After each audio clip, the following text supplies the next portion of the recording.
Hello and welcome to this video of me going through my Cad Bane costume based on his look in the Book of Boba Fett. After posting a suit-up video on TikTok and Instagram, I got several people asking me of where I got the pieces for my costume.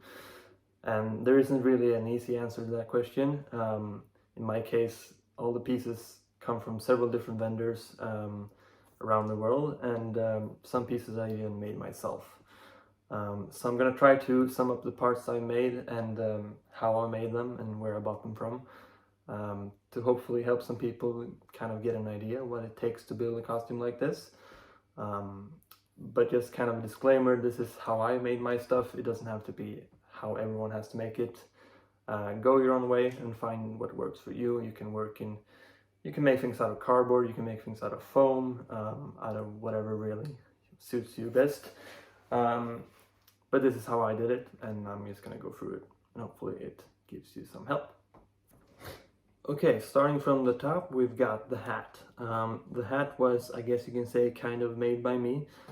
It started its life as a hat capuline, or hat body, that I bought from millionairewarehouse.com over in the US. Essentially, you get it doesn't have the shape that you want, you have to get it into shape. This is a 230 gram rabbit fur felt hat body that I got. And you have essentially in the hat making world, you have dress weight and Western weight. Western weight being heavier, dress weight being lighter. And for a hat like this with such a wide brim, Western weight suits it better, heavier weight. This is very robust and hard hat body. Would you make this out of a dress weight hat body, it wouldn't hold the shape, it would just kind of droop down.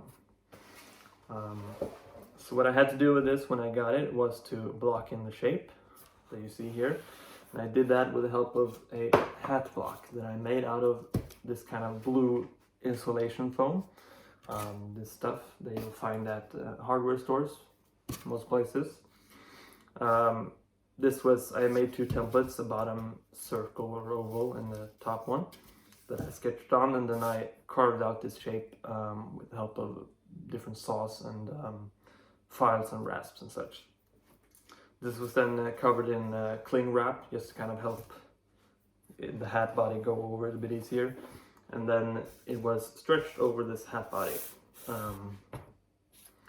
get the shape that you want. And this was done with the help of steam. I used a normal clothes iron as well as a small handheld clothing steamer, which I found worked just fine for my purposes. So essentially stretched the shape over the hat block, and yeah, that's pretty much the base of the hat.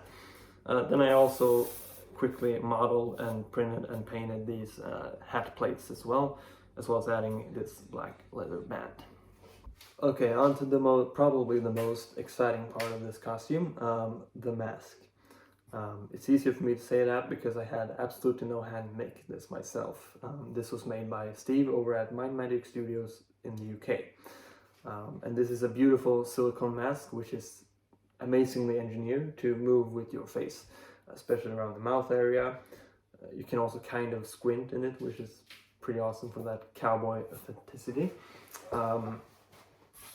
And the great thing about this silicone mask is that they just slip on. You don't have to do any gluing or any makeup at all. It's just slip on and you're done, and it's great. They also include these lenses, which are some sort of polarized sunglasses lenses of some kind. And they're just kind of sit in there loosely, as you can take them out and switch them out if you want to. But you see very great in them, and you also get a little bit of air intake in there as well, which helps a lot since you can't really breathe through your nose at all. It's just mouth breathing.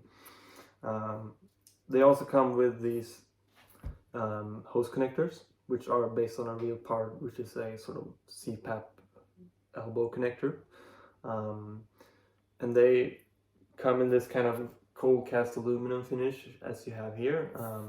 But I just painted mine with a bit of All-Clad 2 polished aluminum as well, just to kind of give them a bit of extra shine. And they just simply magnet into connectors like that. Super easy. Speaking of the hose, I've got the hose right here. it is the real one they used in the show is a CPAP hose, a Risp Labs brand blackout hose. But since I wasn't able to find them very easily here, I got a knockoff one from eBay that I think shipped from China, and it's pretty much the same thing. I don't think there's a huge difference between them. Works just fine. Alright, moving over to the back, we've got the breeder box. This was all 3D printed with files from Outer Rim Workshop. It's wonderful files, everything goes together very well. It's very well designed. This was all painted with the same all-clad 2 polished aluminum, as well as a little bit of polished brass on the antenna base.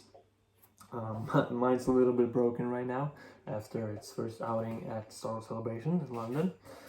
So it's missing its canister that's supposed to go right here. The 2 clamps that hold us together are broken, so I'm going to fix that eventually. Also got a simple red blinking LED right there.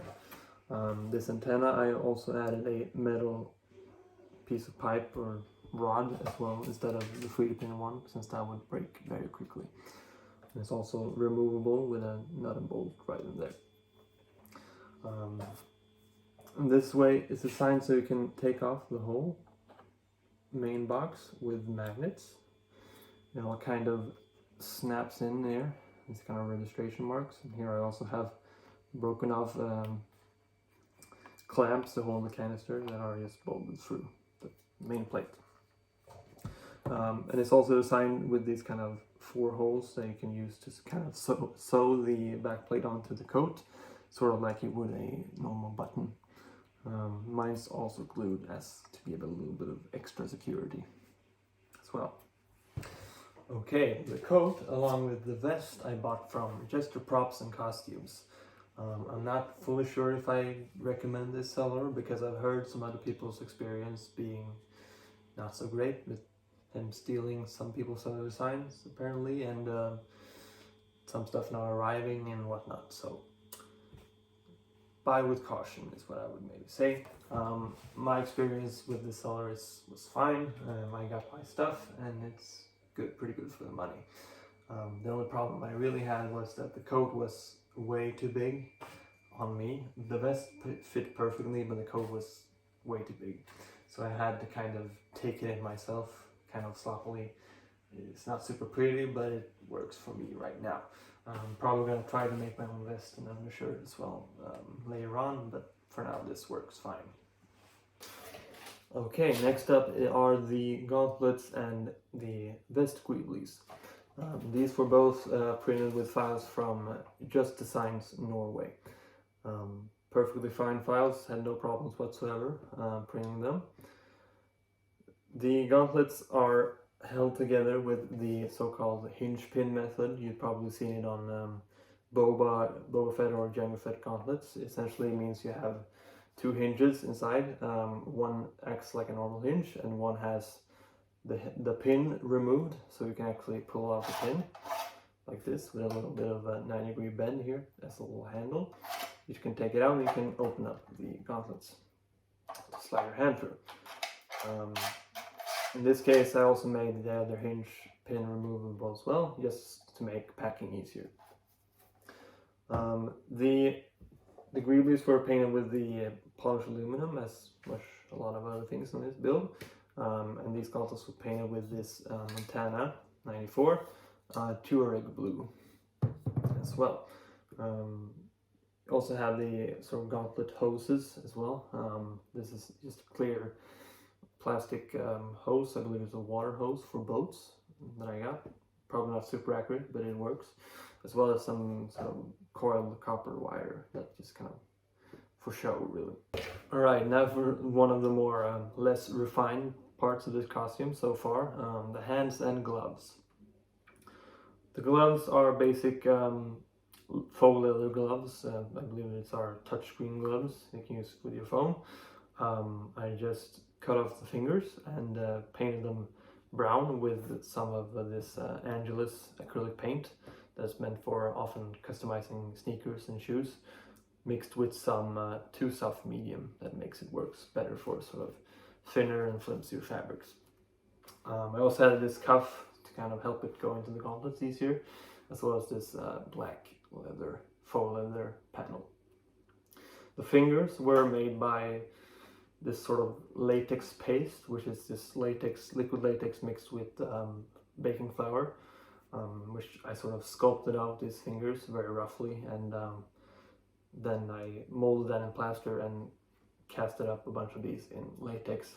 I was going to paint them, but since I was conquering, for celebration, I just got a set of basic blue nitrile gloves, chemical gloves essentially, and stretched them over the latex to give them the kind of like a light blue color. Yeah, I'm gonna probably remake these and actually sculpt them in clay and mold and cast them in a better way later on when I have time. But for now, this is what I have. Right, so the pants are pretty boring, nothing really interesting. I just kind of sewed these out of some cotton twill fabric. It was a much lighter gray and I just dyed it a dark gray.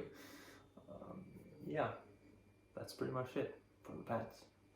So all the belts and the holsters were all made by me. I patterned it all myself, and all the hardware, the buckles and the ailerons were provided by JJ Industries over in the UK. This is my first time working with leather actually, so it's a bit rough around the edges and a bit, you know, not perfect, but for my purposes it works just fine. So the boots are actually a pair of Harley Davidson Dendon motorcycle boots that I bought about a year ago, very early on in this costume project, which I'm very happy about because I don't think they're very easy to find these days. These are the same type of boots that were used on the show, as can be identified by the sole. These ammo belts were made in the same way as the other ones, from Red Tan Leather, and ammo rounds from JJ Industries. They also have a zipper cover here, which just velcros on like that with a zipper, and they were made from an old leather belt. These, I believe these are 38 inner diameter O-rings, the Harley Davidson logo buckle that was here before. Also these toe caps, which are 3D printed and painted with files from Terchu over at the Cad Bane Builders group over at Facebook. Yes, and speaking of the Cad Bane's Builder group, I can highly recommend that group, joining that if you're building a costume like this. It's been a huge resource for me, both with references and help from different people who are also making this costume. So if you're making this costume, I highly recommend joining the Cad Bane Builders Facebook group. Yeah, so that's about it for this video. Thank you so much for watching, and hope it's been of some help for you if you're planning to build a costume like this. Yeah, that's about it. Remember to don't stick your nose where it doesn't belong. Thank you.